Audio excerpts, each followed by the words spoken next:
रिया को बचपन से ही सर में बहुत सारी जुएँ थी।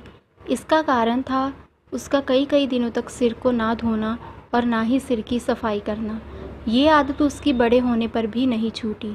जब वो कॉलेज गई तो कोई भी लड़की उसकी दोस्त बनने के लिए तैयार नहीं थी। सभी लड़कियां उससे नफ़रत करती थी। यार नंदिनी, ज़रा अपना हेयर ब्रश तो देना। लगता है कि आज मैं अपना हेयर ब्रश घर पर ही भूल आई हूँ। अरे ना पापा ना, मैं तो तुम्हें अपना ब्रश कभी भी ना दूँ। तुम्हारे सर में तो इतनी सारी जुएँ हैं। चल ज्योति, कॉलेज की छुट्टी हो गई है तो हम रास्ते पे गोलगप्पे खाते हुए जाएंगे। रिया को हमेशा ही अपने जुओं की वजह से अपमानित होना पड़ता था, पर मजाल है कि वो अपने सिर को साफ करवा ले। रिया, क्या बाल धोकर गीला तौलिया स्टैंड पर तुमने टांगा है? हाँ माँ, वो मेरे सर में बहुत खुजली हो रही थी तो इसीलिए मैंने अपने बाल धोए थे। सारा तौलिया जुओं से भरा हुआ है। कितनी बार कहा है तुमसे कि बालों को साफ करवा लो, पर सुनती ही कहाँ है तो किसी की। पता नहीं इस लड़के की जुएं क्यों नहीं जा रही हैं।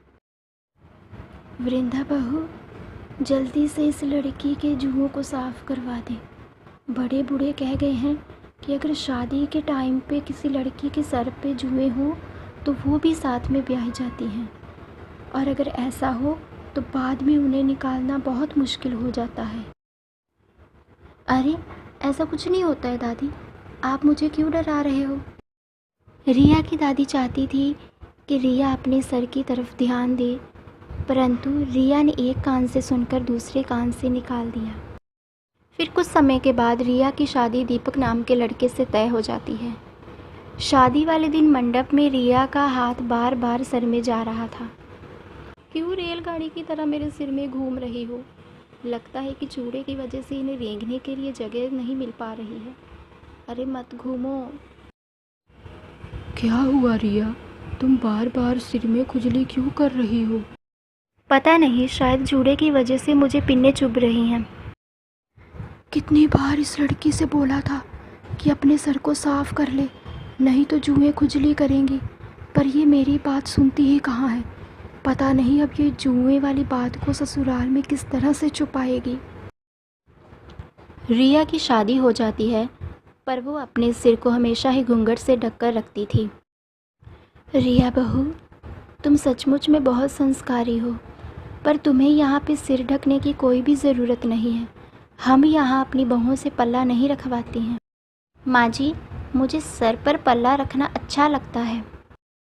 रिया जब अपने कमरे में जाती तो वो दीपक के सो जाने के बाद अपने सर को अच्छे से खुजाने लगती।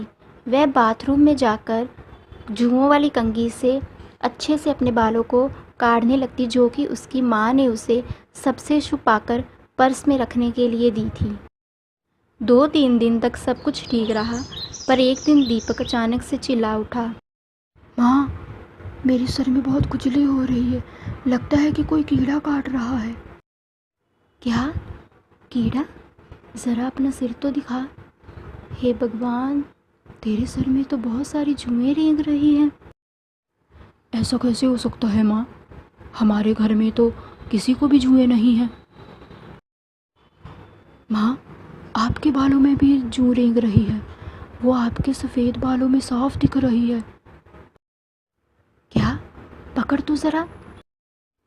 दीपक और उसकी माँ के सर में भी जुएं पड़ जाती हैं। कुछ दिन तक तो बात छिप जाती है। एक दिन घर में पार्टी होती है। सभी लोग पार्टी को एंजॉय कर रहे होते हैं। रिया ने डर के मारे अपने सर पर घूंघट ले रखा था। सबके बीच रिया के सर से साड़ी का घूंघट नीचे गिर जाता है। तभी एक पड़ोसन की नज़र रिया के सर पर जाती है। हे भगवान सुषमा, तुम्हारी बहू के सर में तो कितनी सारी जुएं हैं। शी शी शी, राम राम राम, जुएं वाली बहू है सुषमा की तो। खबरदार जो मेरी बहू के खिलाफ अगर कुछ बोला। अरे हो जाती हैं जुएं किसी ना किसी के सर में, पर इससे छुटकारा भी तो पाया जा सकता है ना।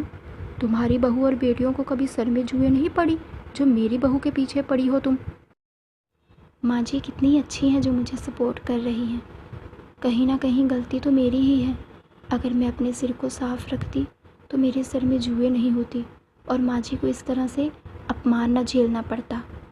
मैं इन जुओं से छुटकारा ज़रूर दिलाऊंगी। मैं जुओं का इलाज करूंगी, अपने बालों को भी साफ रखूंगी। माँ जी को बिल्कुल भी निराश नहीं करूंगी मैं। अगले दिन ही रिया एक अच्छे स्किन केयर डॉक्टर से मिली और कुछ खाने और लगाने की दवाइयाँ लिखवाकर उसने अपना ट्रीटमेंट शुरू किया।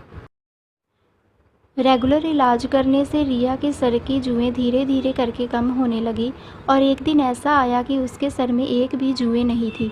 उसका सिर पूरी तरह से साफ हो चुका था। थैंक यू डॉक्टर, आज आपके कारण ही मुझे मेरे सर की जुओं से छुटकारा मिल गया। सचमुच में मेरे सर में बहुत दर्द रहती थी और हर समय मुझे बेचैनी होती थी। रिया बहुत खुश थी। आज उसने अपने सर को घूंघट से नहीं ढका था। वो सम्मान से अपने साफ और सुंदर बाल खोलकर बेझिझक घूम सकती थी। ये देखकर रिया और दीपक बहुत खुश थे। जब रिया की माँ और दादी को ये बात पता चलती है तो वह दोनों भी चैन की सांस लेते हैं कि आखिरकार रिया ने सचमुच अपने बालों की देखभाल करके हमेशा हमेशा के लिए जुओं से छुटकारा पा लिया था।